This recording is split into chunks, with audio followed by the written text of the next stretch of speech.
Olá, olá, seja bem-vindo, seja bem-vinda ao nosso canal, a última mensagem profética pregada. Se sinta em casa, vou compartilhar um texto, tá? O nosso tema hoje é o tempo do fim, e é um texto conhecido por muitos cristãos, né? Que se encontra no livro de Mateus 24. Vamos ler do verso 1 ao verso 5, que diz assim: Saindo do templo, Jesus ia se retirando, quando se aproximaram deles os seus discípulos para lhe mostrarem a estrutura do templo. Ele, porém, lhes perguntou: Não vede tudo isto? Em verdade vos digo que não ficará aqui pedra sobre pedra que não seja derrubada. Estando ele assentado no Monte das Oliveiras, aproximou-se deles os discípulos em particular e lhes pediram: Dize-nos, quando acontecerão essas coisas e que sinal haverá da tua vinda e do fim dos tempos? Verso 5, 4 e depois o 5. Respondeu-lhe Jesus: Acautelai-vos que ninguém vos engane, pois muitos virão em meu nome, dizendo: Eu sou o Cristo, e enganarão a muitos. Somente até aí. Meus queridos, o texto ele fala o contexto, né? A parte escatológica, né? Ali, a parte cultural. Jesus ele saía ali do templo, provavelmente tinha acabado de participar de um culto, né? E os discípulos, na sua sinceridade do coração, né? Assim, olhando de forma humana as coisas, né? Se admirou pela beleza do templo, né? E perguntou a Jesus: ó, Jesus, olha aqui, ó, que coisa bonita, né? Nossa, construída aqui pelas mãos dos homens, consagrados a Deus. E Jesus ele dá uma palavra ali bem interessante, né?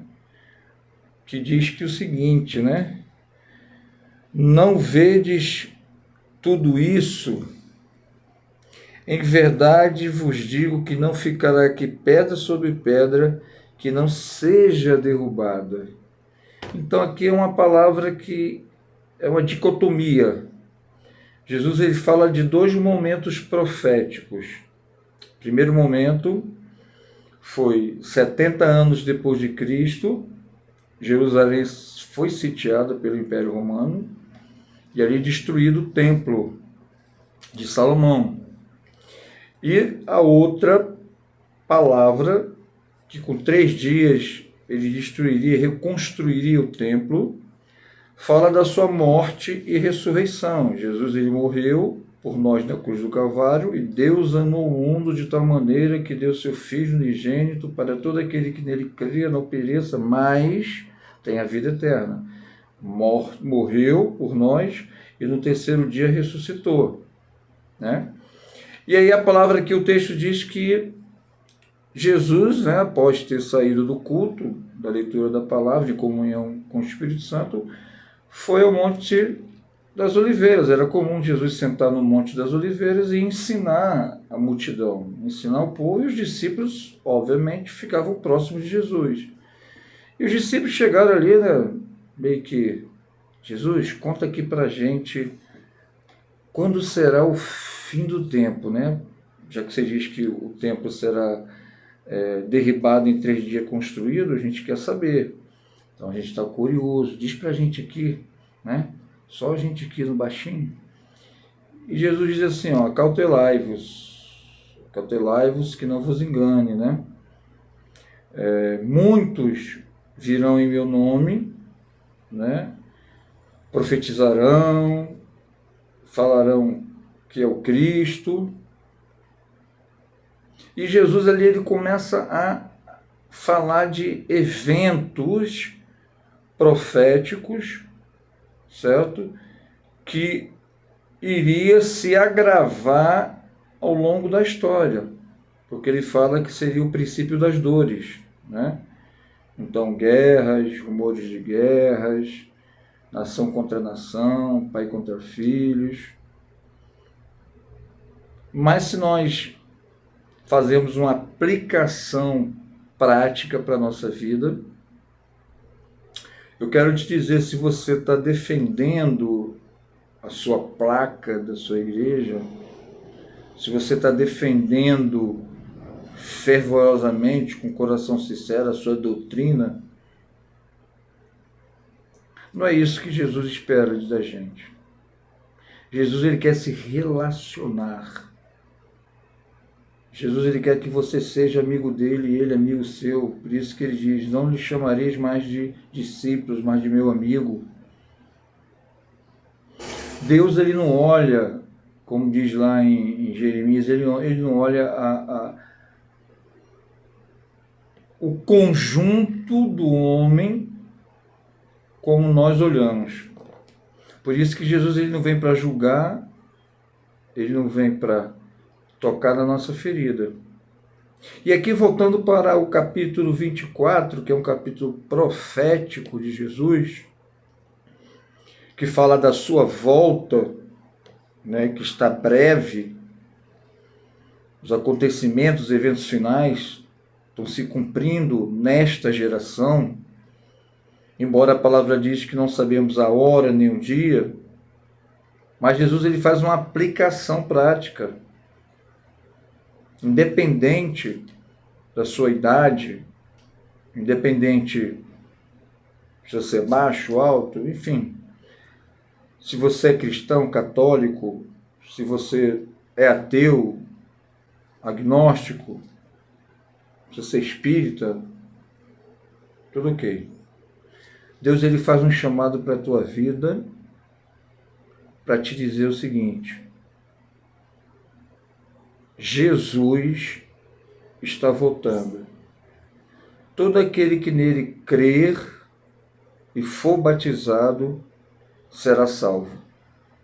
E Jesus, ele conclui essa palavra profética, que é um chamado para a sua vida, para que você não olhe as aparências, para que você não siga as teorias conspiratórias, né? Ah, mas o Papa é o anticristo, mas Trump vai ser o governo único que vai liderar, ele é a besta que surgiu da terra e fulano é isso, fulano é aquilo, não. Somente as Escrituras. O fim que tanto os discípulos queriam saber está aqui, ó. Se você ler mais à frente, até o final, versículo 14, aqui está escrito profeticamente que o fim se dará dessa forma. E este evangelho do reino será pregado em todo o mundo, em testemunha a todas as nações. Então virá o fim. Simples. Pregue a palavra. Se consagre.